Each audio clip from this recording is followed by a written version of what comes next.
Hey, welcome to the Cam and Otis show. Life throws you curveballs. Sometimes they're knuckleballs. Man, there's a thought. Holy crap! Because a curveball has a pattern, Hmm. right? You know, slider has a pattern, but what's a knuckleball have? I don't know. That's why it's Exactly. the best pitch in baseball, right? Because oh man, now I can't think of his name. Charlie Huff.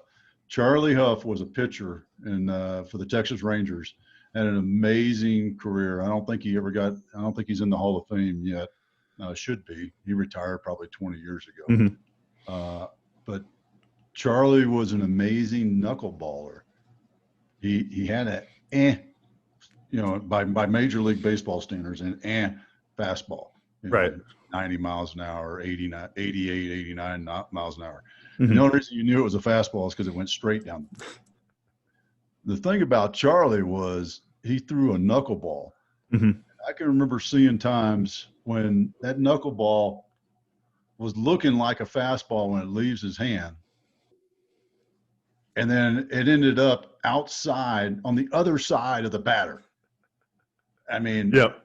he, the catcher, I think that's when Pudge Rodriguez was still playing for the Rangers too, in Pudge's early years.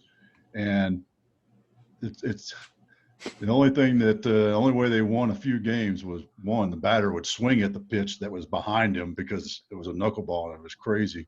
And Pudge was such an athlete that he would stop that ball.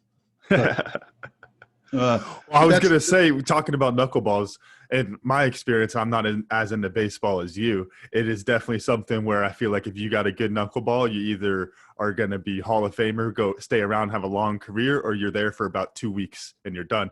Yeah. Well, the trick to the knuckleball is knowing when to throw it and having just a little bit of control. And the analogy of it is, though, that's a really interesting thing if you think about it. Because, like I said, we talk about life throwing you curveballs, but I know if I see a curveball, well, me, like I know how to play baseball.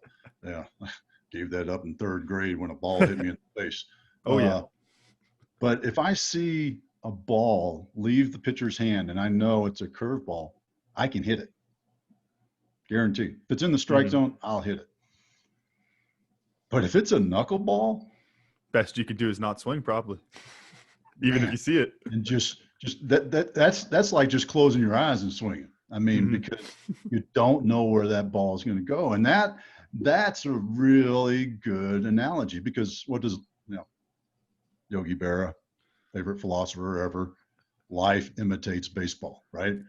And because life imitates baseball, life throws knuckleballs at you. Life doesn't throw curveballs because like I said, I can see a curveball. It's going to do this.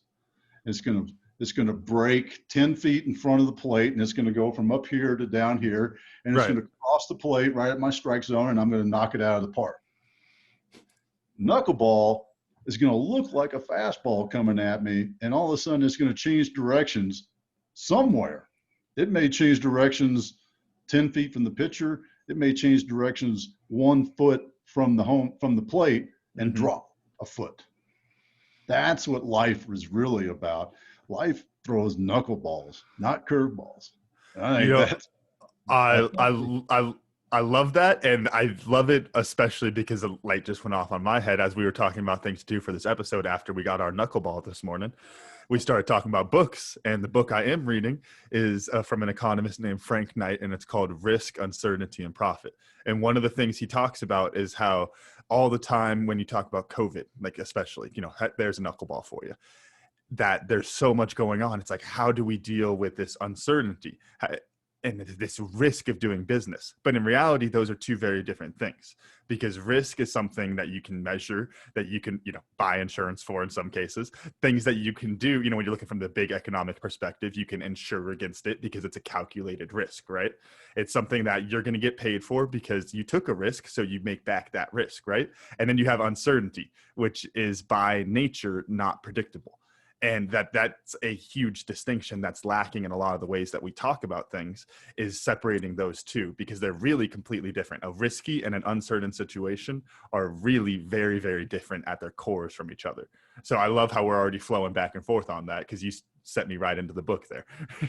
Well, and if you think about it, when you set up your pricing structure or your contract or whatever, and whatever realm you're talking about, one of the things that you do as a business is you have to cover your risk, but you also have to cover uncertainty.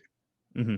And it reminds me of some pricing structures that the government uses, payment structures and contracting structures like cost plus, time and materials, Mm-hmm. firm fixed fee,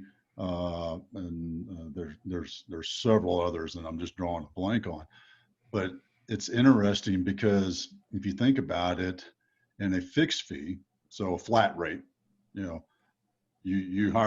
hire you to mow my lawn, and I'm going to pay you $10 to mow my lawn, Mm-hmm. right? That's flat fee.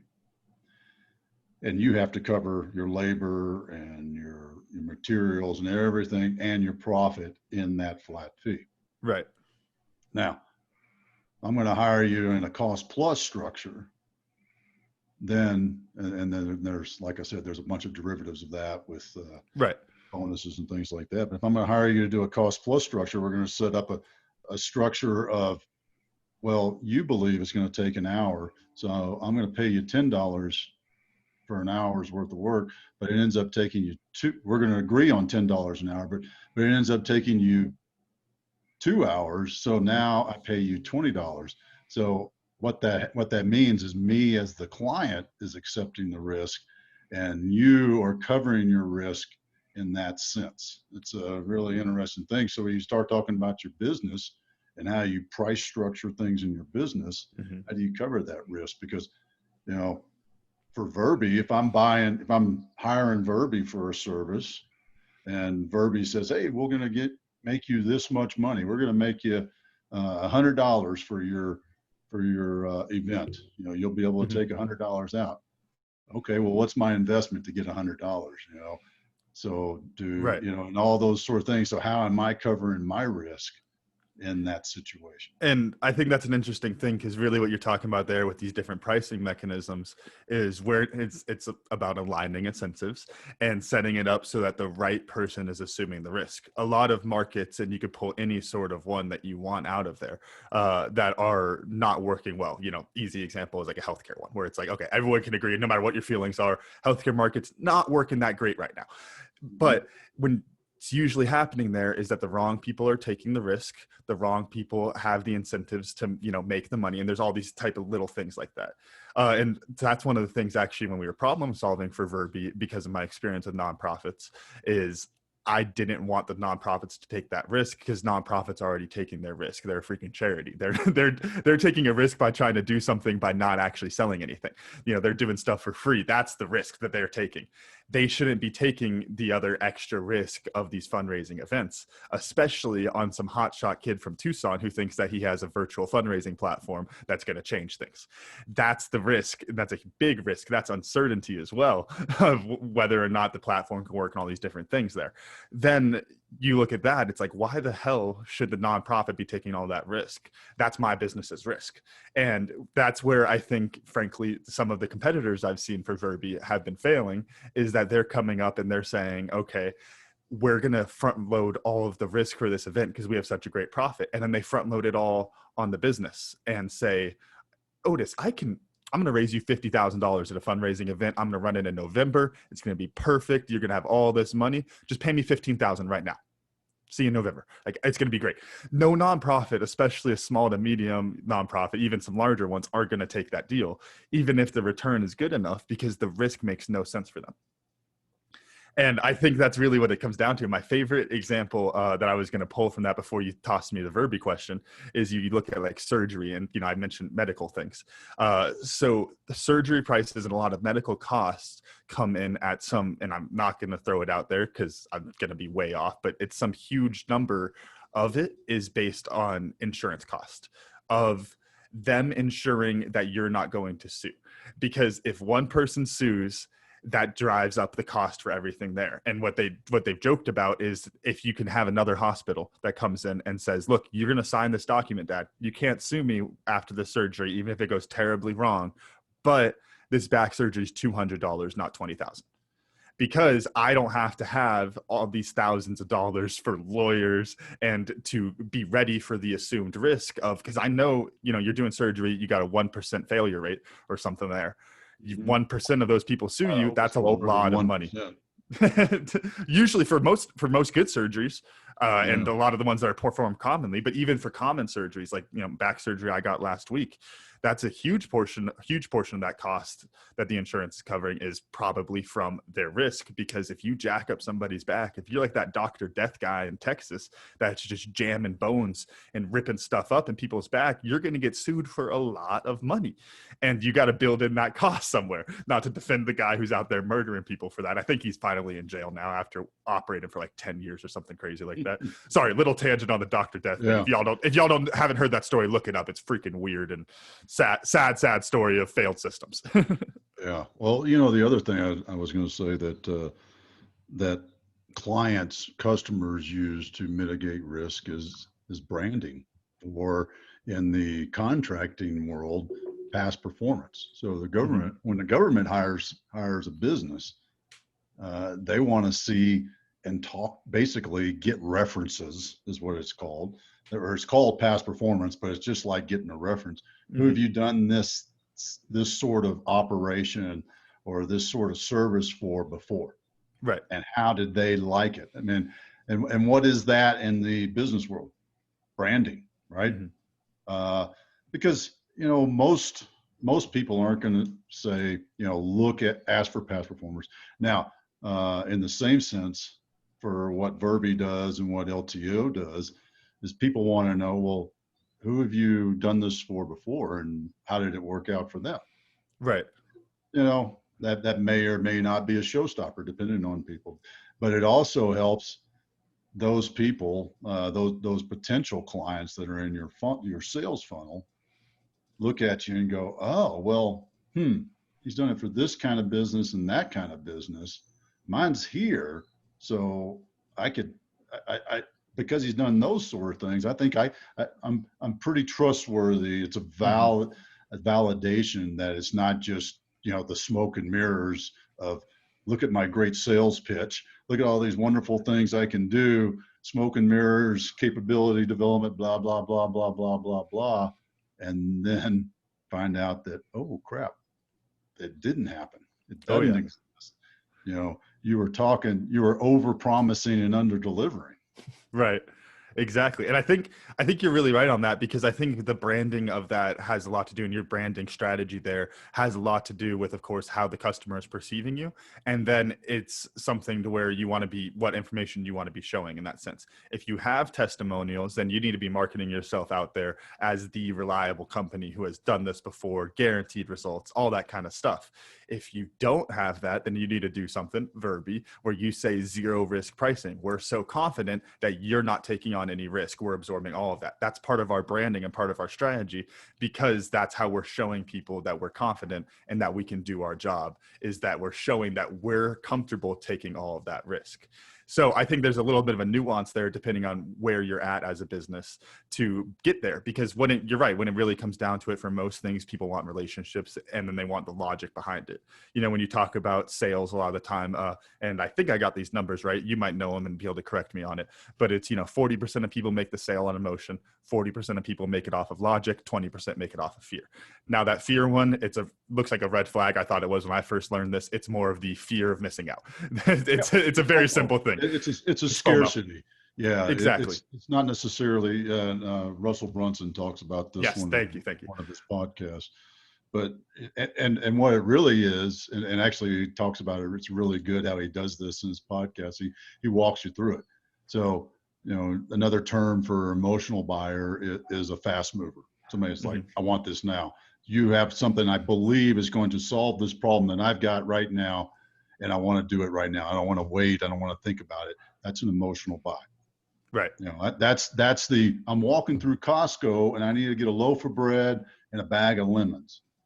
I end up with a nightstand, a 6-pack of beer, and some chips, and those are all emotional buys. There is no logic to those things because they ain't on my list, Oh yeah. right? My list is logic.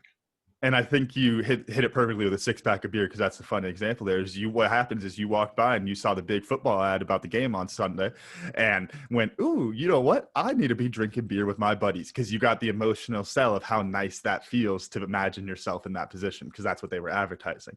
And I think the interesting tidbit of that, before we wind up moving away from this inevitably, that I wanted to make sure we put out for people, is the interesting thing is that 40% of folks that are buying based on logic, they are the ones who are willing to dig for things as well.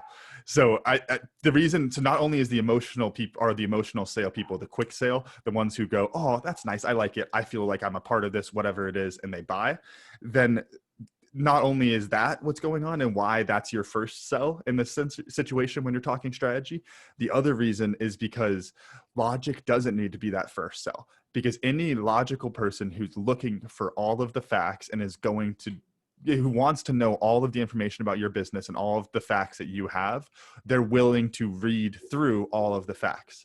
And that right there tells you all that you need to know about the person, and tells you that you can put a page buried in your website that has every piece of information that you need to sell this person, and that the person who wants it will find it. That emotional person never going to find it. They don't freaking care. But the person who actually wants it is also going to be the same type of person who's willing to go find it. You know, they don't care about, they don't get Geico because of the nice slogan. That's an emotional sell. It gets them going quickly, right? They get Geico because they went on their website and checked out their actual track record and they did research on the business. That's the difference there, I think. And I think that's a really important distinction. Well, and the other part about that, since we're staying on that, is you can sell the same product all three ways, because everybody buys differently, and you know you broke out that percentage. So you know your initial sell, and going back to what Russell's talking about, you know and he was actually talking about hosting a conference, and how he designed the sales process for that. So if you think about it, you're doing an event, hosting an event, whether it's Verbi or LTO, and you're hosting this event. And that first thing you want to get out there is like exciting, super exciting, and gets people all excited about it. And it's like, oh, cool! I can't wait to sign up for that and be there. Bang! That's 40% of your sales. And then you're going to have that group of people that are like, let me think about this. You know, what am I going to get at it? What's my ROI of doing this? Okay, because that Otis guy, is he really worth listening to? Or Verbi, is it really going to make money for me? You know, all that sort of stuff. Okay, yes. You know, they've done the research, like you said. And then you put a timeline on it, and you see this all the time, especially with conferences, the early bird purchase. You know, save $500 if you buy it by midnight. You know, buy your ticket on before midnight, because the early bird savings ends at midnight tonight. Save $500 on a $600 conference fee. A lot of websites have a tool built in that literally starts a counter when you enter the website for the first time. And it'll say you have 5 hours to get free shipping or something like that. And it'll remove free shipping options for you if you take longer than 5 hours to shop. How's that for fear-based, right? Oh, yeah. Yeah. I mean, that's what it is that scarcity is like, oh man, I'm going to save $7.15 on shipping by purchasing it now. So one thing to wrap this up, I think, to kind of bring it home as a lesson, at least, to provide solutions, right? We always talk about, since we've been using Verbi as an example, I came up with what my marketing was that I pulled for that, with basically first things first, the thing that we're putting everywhere in all of our stuff, because emotion is the first sale. So it needs to be everywhere, is that be connected with virtual events. And that's BEE, because Verbi, there's your marketing lesson. But be connected, because we're selling them connecting with their community, right? That's that first emotional sell. Then you get into the logic sell, which is for our clients. That's zero risk pricing. Then you get into it for the attendees. That's the value bundle. That's we're sending you $175 worth of makeup for $100. Buy it. That type of basic stuff. Then you get into the fear, and for the attendees, that's just like we've been saying, that's the sale, that's the flash sale. You get 12 hours to get 25% off, whatever it is. Then this is where it gets trickier. Then what do you do for the client? And I think this is something that I can still implement at a larger scale. But I think, would you say necessity is how you get that fear side, that last 20%? Or what would your take be on that? Well, it's solving the pain, right? Mm-hmm. You know, how is it the price point that causes it? Is it hey, we're only doing 100 people on this, and we've already sold 75% of those tickets. Mm-hmm. So you need to get them now. Or, a great one on that example is Dave Ramsey does it really, really well with his Entre Leadership Summit. They sell, and Tony Robbins does the same thing with his. They sell next year's tickets during the summit, because what is that? That's an emotional buy. Oh yeah. And then after you leave, if you haven't bought it, then they send, hey, we're doing it. Here's the speakers. You're going to get this. So that's logical, because now I've got an ROI demonstrated to me. And then they hit you with, there's only 5 seats left. Mm-hmm. I'm only doing that. Reminds me of Tony Robbins. Tony Robbins has the Platinum Club, and he'll tell you right up, only doing 50 people. There's 5,000 people in this room, and he says, I'm only doing 50 people next year in the Platinum Club. Mm-hmm. You can join it now. And that's Tony Robbins, that's about all it takes. And people are like, oh yeah, running over there. but he lines up the incentives well. Yeah. Well, and that's the scarcity of it. And it's also going back to the necessity is, what's the pain point? And this is the sales thing that we talk about, is when you understand what your client's problem is and what's the pain that problem causes. So you got, not only do you have to know what the problem is, but you have to know the pain. Right. What's the value of that pain? Right. Mm-hmm. Is it a good night's sleep? Is it $10,000? Whatever it is, what's the value of that pain? And then what's the service that you provide that relieves that pain? Right. And then what's the outcome that the client gets, the transformation that the client is buying? Mm-hmm. That's when you understand that and you line up all these things. It's really easy to talk about in this theoretical academic sense. But when you start to apply it to your business and you start to mm-hmm. write those words out and understand it, that's the hard part. That's the pen to paper hard part. Yeah, but I think that is a great process to go through as you're putting it together. And then I think also that from those different things when you're talking about addressing those fears, those pain points, that you can pull each one of these segments that we're talking about as far as advertising out of that same thing. You're advertising it. It's the emotional sell can be the pain point. It can be the fact that pain point is relieved, whichever type of emotion you're trying to sell them. Those are both emotional sells. Then you get into the logic of, this saves you $10,000. Boom, logic hits you. And then you can get the fear of, I'm not going to do this forever. You got 10 days to get your seat. There's only 50 possible spots, whatever that is, to try to generate that kind of thing. I think it's why the same thing I was talking with Jessica, my fiance, the other day about why all of these podcasts and things do flash stores. And they'll do 10 hours on the store and put up like 100 items. And these are huge, huge podcasts. And it's like, why the hell do they do that? And it's like, well, because they know they're going to sell everything and it's going to generate a lot of buzz. And then you're going to come for the next one. And they got that built in like that. If you're running a barbecue restaurant and you smoke 1 brisket a day, you're going to get some customers who are coming in for that brisket. And if that brisket's not there, they're probably going to buy something else, but they're coming for that brisket every day. And they're recognizing that scarcity. If I got to get there by noon, because, Cam's brisket's always gone by 1. But I was just laughing about that because, well, you said Cam's brisket, but I was thinking about that. Stretch goals, Dad. Stretch goals. Yeah. Well, I was thinking about that barbecue restaurant outside Austin that people line up for. I think they open the doors at 11 o'clock in the morning. People are there between 5 and 6 in the morning, lining up to buy that. Now I've had it. I haven't stood in the line. I had your You mother came and in with the sister. helicopter in the back or Well, something. no, I had your mother and sister represent me in the line. So, There you go. so Well, I how got was it I though? got that from them. Oh, it was worth them standing in the line. Uh, it may have been worth me standing in the line. I mean, because they were drinking mimosas and having a little party, tailgating it. Hmm. But it was good. That's some damn good brisket, and I'll have to Hmm. look up. I always forget the name of the daggum place, but I'll have to look it up so you can put it in the show notes because that's some damn good brisket. I'll throw it out there for them because I ate it.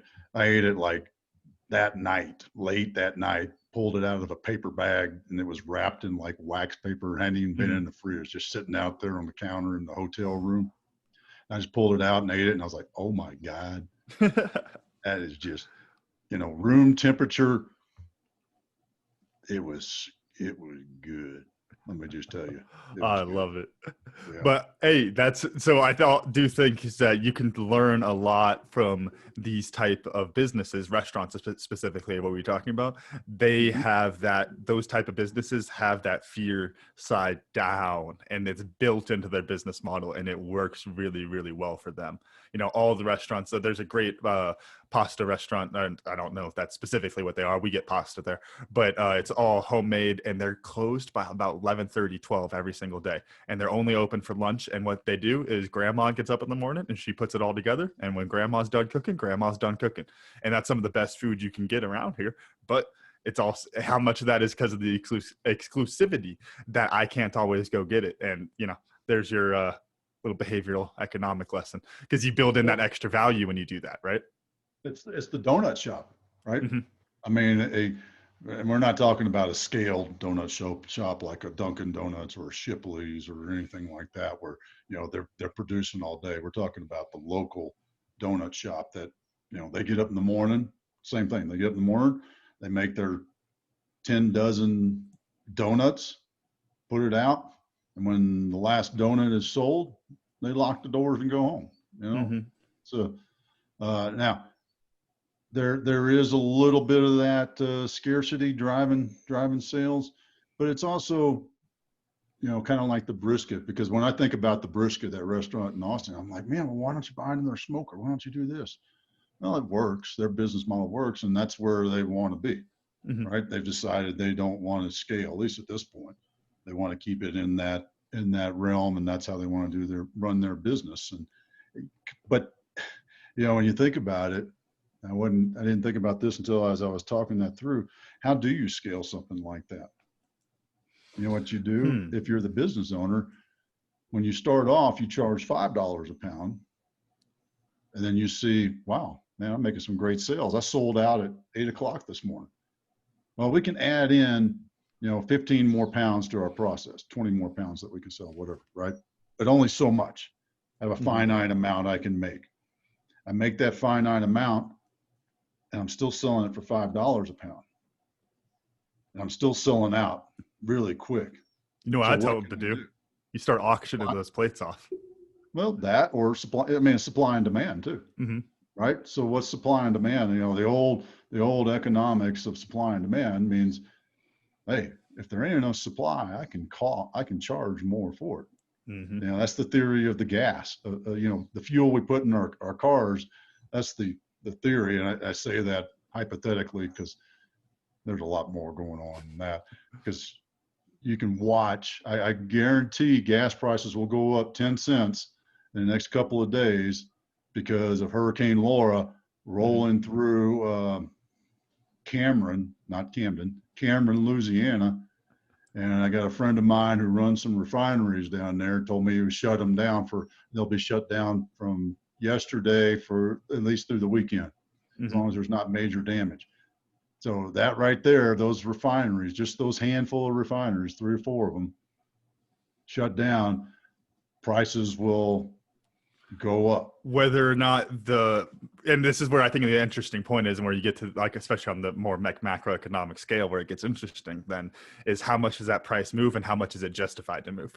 You know, do those refineries being shut down, would that actually economically cause a 10-cent price range, except the people in charge went, ooh, 20 cents? You know, what's going on there? And I think that's an interesting piece of it. But because when we talk about incentives, when you're in a large company like that, and these huge conglomerates that are running the pricing for those type of things, that's really what it comes down to, is they are price givers. They are not price takers. We are the price takers in that situation, right? And because they're so huge, they get that extra leeway that they're allowed to leverage on it, to where they can say, you know, whether that was a 2-cent impact or a 10-cent impact, they could charge it as a 20-cent impact, because they have all of that bargaining power, right?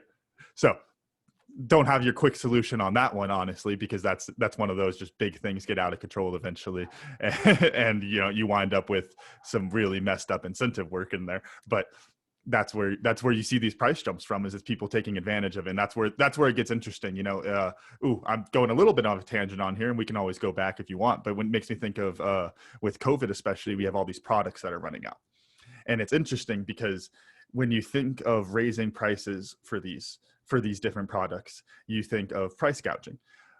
But the problem there is, then how do you still discourage people from stocking up, from buying too much of the product? What other carrot or stick can you use to limit people? So the easy thing is people do quotas. Some places are doing quotas. My favorite solution is they did it. Communism. Yes, sir. Exactly. Everyone gets one thing of toilet paper, pass that all down. Hey, but it was a business choosing to do it. At least it wasn't legislated down from the top. I'll say that much. Let the business do it, right? That close to it. Yes, sir, though. Yeah. But here's the fun solution that I saw some folks were doing in different places, where you set up a tiered pricing system. So you come in and you get one pack of toilet paper. It's $15 still, you know, just like everyone else is paying. But on that second one, you're paying $100. Hey, who only wants one thing of toilet paper now, right? And that's one of those things where if you have the knee-jerk reaction of, we can't raise the price, people need their stuff, you block out and you self-select out of that entire line of thinking, to where you can say, no, there's some real economic incentives here that we can use to calm things down. And I think that's just one of those examples of not understanding the problem thoroughly enough and trying to address something that you're not fully understanding. There's plenty of really, really good mechanisms that we don't like necessarily, but hey, if we tax things, people don't buy them as much, and all those simple things, that's all still true. Whether or not you like it or not, those things are still true. It's human behavior, right? Well, yeah, at our old house in Colorado Springs, we they would put watering limits on, and one of the incentives they did to limit people watering was, 100 gallons of water was this price, but from 100 to 101 to 200 was a 25% up fee. And then you went over 200, it was like 75%. They had these price points. And it was really interesting if you think about it, because it's that same methodology of, everybody can afford it at, the live your life level of water and toilet paper. But, that next level of payment. Now, you drive around some neighborhoods, you still saw quite a few in the nicer neighborhoods. You saw a lot of green yards. Oh, yeah. Because you know what? They were like, here, I want my green yard. And, and that's the other thing when you go back to the toilet paper and the scarcity of the item, and the up pricing is, I think you still have to limit it to a point. Mm-hmm. You can up price the second, third, fourth, and fifth, but you're still going to, in an item that is scarce like that would run out, because this is going into the deeper analysis of it, and the second and third order effects of that is, what do you do if I'm going to empty my bank account and buy all the toilet paper. I don't care what price I pay for that 100th pack of it, and I'm just going to take it all, right? And then everybody's still left it's the same problem you have, then It nobody doesn't can. fully solve it. And what I was going to get into, and I think this is something that with the few different examples of this, there's different levels of it. Is the whole, for your first example of using the water, is how easy is it to buy your neighbor's water?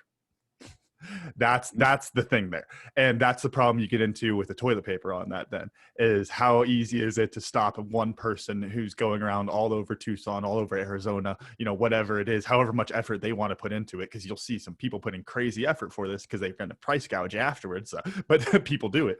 And if you can't stop someone from continually getting that lower rate, then you're running into the same type of problem there. If I can pay you to go buy my toilet paper, then I just had the loophole already.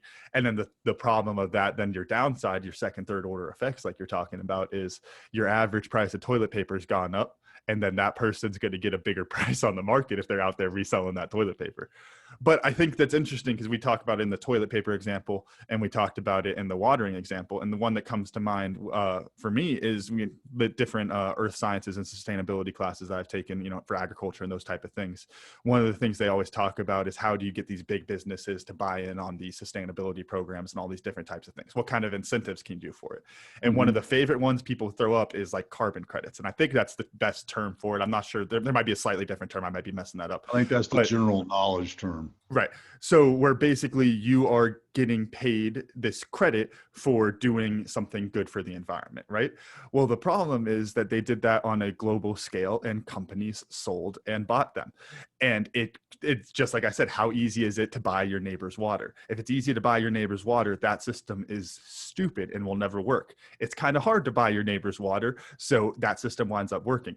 The problem is on those carbon credits is that you had a system where it was pretty easy to move them around because they were trying to play the free market, but free market outsmarted them, as you could guess a free market would, and they wound up with a system that's not going to work out, and because the incentives don't line up that kind of way. So I think that was my way of just trying to go full circle on that thought process. I know we've been going for a while now on this random knuckleball of an episode.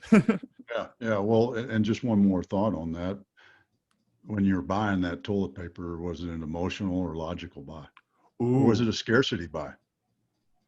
So I think back in March, when the COVID cloud came raining down on society, and there was a run on toilet paper because apparently COVID causes pooping, crapping. So we'll just stay with the C's. COVID crapping. So I need lots of toilet paper. Was that emotional, logical, or scarcity? Fear. So I'm going to go, your first week sales first 2 weeks, all emotional.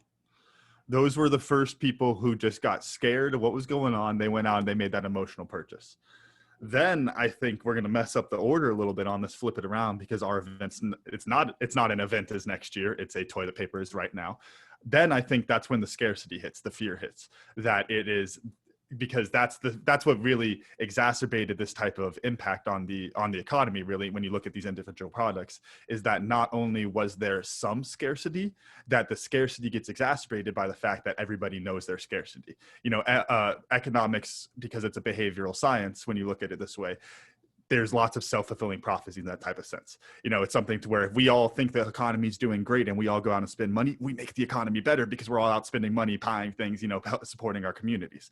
And you can get that negative effect in this situation. I believe that's what happened. I don't think that's going out on a limb too much there, that then you get the news reports of the scarcity 2 weeks into it. And then everyone goes, that's that sale point. And the next 24, 48 hours after that, then the scarcity is so much worse because it got exacerbated by all of the people who are making the fear purchase. Now, going full circle on it, Dad, I don't think you can lump the logic people into that, because the logic people already had their Sam's Club thing of toilet paper that they were going to buy in 6 weeks. And guess what they did? Bought it in 6 weeks when things mellowed out again. And then they bought it again in 6 weeks. And I think that's something where when you look at something like that, that's how I'll break it down. So if somebody graded me on that, I would love to hear feedback, because that was completely from the cuff. But I think that's on. I think you just came up with your doctorate dissertation. Is you need to hire 150 people to go into Costco, and you send in 25 at a time, and they all go in there and they all buy two things of toilet paper, Mhm. or not toilet paper, some other thing, some other commodity that there's plenty of, Run it and for a you few send them weeks and in, see what and you happens. send them into the store, those in groups of 25, and they go in and they buy that same item Hmm. and they stack it up. Watch what happens. I want There, to see there's that. your, Run that for there's 3 weeks. Have just clear out like ketchup or something. Just yeah. clear out ketchup, and then when that Arizona ketchup scarcity starts, that once that headline breaks, oh my gosh! You don't even hell, and I'll run it through a Verbi event, have it all set up with a charity thing, so I don't have to price gouge on the other end to pay for this experiment. But like that is an interesting one to see Your how behavioral economics. exactly. So you get and we'll see how close I was on that first 2 weeks of it being emotionally based. And then you get that headline, because I think that's totally true. Once you get that headline, and that's all sorts of things, we talk about the impact of those kind of headlines.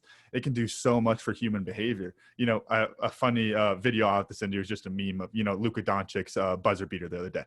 And it's him doing that, and it's all these things that are trying to shut down the market, and it's government regulations and COVID and all this kind of stuff, and then it's him shooting it, and it says vaccine headline and highest market in 6 months, and it's like, because that's all it freaking takes, because we're such emotional people, and that's why there's a whole I can plan effect that whole thing out in my head right now. You get a couple of people on cell phones doing a live and going, "Oh my God, why is everybody buying ketchup?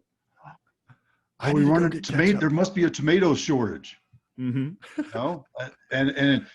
And with today's social media, And then it you doesn't find a take. farmer that's short tomatoes, and you get the story. You find the story somewhere, and it keeps going. Yeah, yeah. Oh yeah, we had a drought this year, and my tomato crop was down about 25%. Oh my And all God. you need is one person to sell that. Doesn't matter if every other farmer is doing great, and then you got a crisis right there.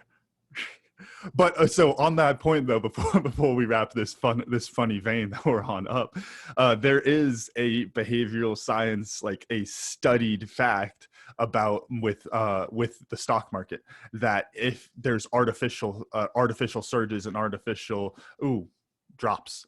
Sorry, I feel like there was a better word there. Drops doesn't sound very scientific, but artificial surges and artificial drops that are behaviorally based on what's happening. What can happen is a company, let's say it's a $20 stock, right? $20 stock for Verbi. Woohoo, we're killing it. We screw up something and we drop down to $18. Some people sell because of $18. But what happens is people see them selling, and instead of making the calculated decision that Verbi dropped $2 because of what they did, then my $2 screw up, speaking for the stock as the business owner, winds up being a 10% slide because everyone sees what we're doing. And then next week, when they publish the headline about how bad we're sliding and how Camden doesn't know what he's doing, it's going to drop another 5% because people are just based on that emotion. And then you got the logical people that, just like with the toilet paper, what are they doing there, Dad? They're sitting back. What's some of the best things you can do with investments? Nothing. Forget about it. Because generally speaking, this is an economic rule. Generally speaking, the market does pretty damn well. But if you try to shift things around like that, the other rule that you'll get out of this is you're as good as a monkey throwing darts at a dartboard. The best people in the world at that, there's gurus on it, but on average, people are throwing darts at a dartboard because you can't predict stuff. It's uncertainty. It's not risk, it's uncertainty, right? Yep. Wow.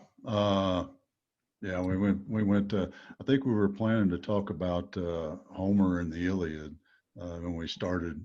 Yeah. And now we're into economic theories of scarcity. Well, you let me go on market. econ, and I just kept going. That's well, yeah. Well, here we'll go through that real quick then. Well, say your Stoic quote and talk about why we were talking about the Iliad and Odysseus. Oh well, I gotta read it. That's a way too long of a quote to say. Well, I'll cover for you building that up, because it was about, the first quote was about going back to reading old books, because it's something that where you actually it wasn't really a quote. It was just an idea more so. Yeah, an idea from the Daily Stoic, Ryan Holiday, right? Ryan Holiday is the guy who wrote the book and has the business, the Daily Stoic. But the quote that made me think about that, because we started talking about the Iliad and the Odyssey, was by Seneca, because the question was, well, what came first, Homer and the Odyssey and the Iliad, or Stoicism, or were they at the same time? And there's actually, Seneca actually said this quote: "This is what you should teach me, how to be like Odysseus, how to love my country, wife, and father, and how, even after suffering shipwreck, I might keep sailing on course to those honorable ends." Hmm. That's pretty, I mean, think about that, back to the knuckleball. Oh yeah. Uh, a knuckleball is, if a knuckleball is thrown at you and you're not expecting it, what is that, a shipwreck, right? So how do you keep going forward?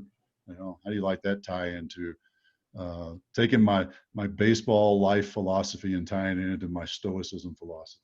Perfect. Yogi All comes Bear will full. be proud of me. Oh yeah, it's just like, I mean, I do the same type of thing because I get all my nerdy science stuff on the behavioral science side. Stoicism ties right into that. It slots right in together. That's why I dove so hard on Stoicism once you got me on it, because I was like, oh, this is practically freaking economics. Like, you read those two books together, it's perfect. Mm-hmm. Yeah. Well, let's There we go. Yeah, wrap yeah. it up. What'd you learn today, Dad? Whew, I learned that I could very easily, because I have a bit of a twisted mind. It's a good thing I'm on the good guy side. Uh, I could easily create a scarcity crisis with just a few $100. Probably do it for $1,000, and yeah, it's a powerful place to be if your mind thinks in that sort of way. Mm-hmm. So I've always reminded myself, gosh, I hope there's not bad guys who have a crazy, sick mind like I do. They can think of those things that could cause that. That's Well, you know what that reminds me of? It's a quote I always butcher. I've said it like 5 times, and I've said it different every single time. But it's the Special Forces quote about what can stop evil men is good men who are capable of doing terrible things, something along those lines. Worse things. okay. And I think there's a lot to be said for that, especially if what you're talking about there is you look at the smartest, let's say economists in the world who are trying to solve all these big problems of, world hunger, poverty, all this kind of stuff, and are trying to come up with the real actionable solutions for these things. When you're doing that, you have to completely understand the problem properly. And if you're completely understanding the problem properly, just like you're saying, Dad, you can do bad things with it. So I think that's just an interesting perspective, whether it's a Green Beret or an economist who doesn't take his nose out of the books, then knowledge is power, right? Yes, it is. But Well, it's all about who's in charge of it, though, right? yeah. Well, and you made me pull out another quote for you. There we go. And I don't know who said this, but it has to do with my Green Beret Foundation guys. He keeps the wolf at bay so that he may never see it. This is what leads many to believe that there is no wolf. Mm. So with that, what did you learn today, Camden? So I have to steal yours, or at least piggyback a little bit on it, because I was writing that I already know what my doctoral thesis is going to be, and I know what experiment I'm going to run, and I'm going to get some money together, and I'm going to create a ketchup shortage, and I'm going to write down what happens, because that's fun, and that's what I enjoy. And then I'll give all the ketchup away for free so people don't think I'm price gouging, because that's going to look really bad once the news gets out there. There you go. There you go. I mean, I think that it is an interesting experiment. So all you listeners out there, we get a scarcity crisis coming up here in the next couple of weeks, I'm coming for you. We know who planted the seed, so we're watching. You know what we do instead of ketchup? Get going on stuffing right now. See how long till the Thanksgiving no stuffing stories start. Then you could really get it going, huh?